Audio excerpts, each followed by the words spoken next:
Je tiens d'abord à saluer sa mémoire parce que c'est un ancien du Dahomey du Bénin qui s'en va, qui est parti.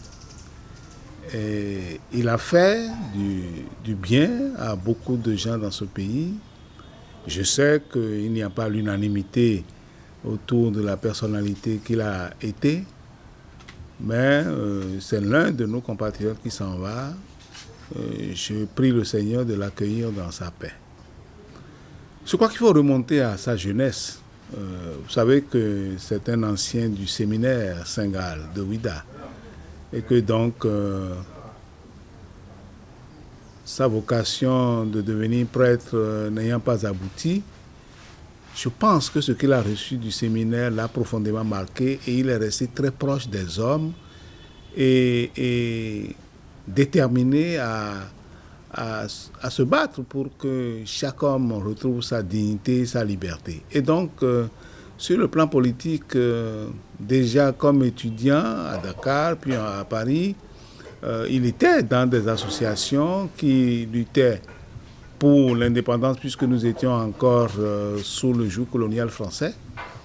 Et assez vite, lorsque l'indépendance a été acquise et qu'il est rentré dans son pays, le Dahomey de l'époque, le Bénin d'aujourd'hui, qui s'est mis à enseigner, il n'a jamais laissé de côté son engagement politique. Et Maga était président de la République.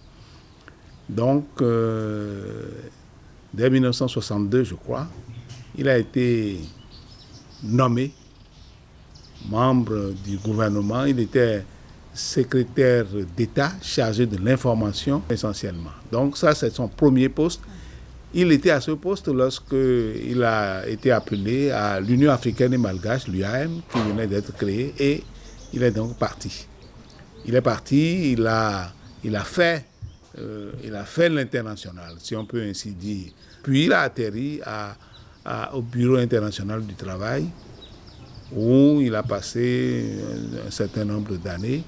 Alors, pour revenir à ses fonctions politiques au Bénin, il faut attendre l'arrivée ou le retour de Kérékou au pouvoir en 1996.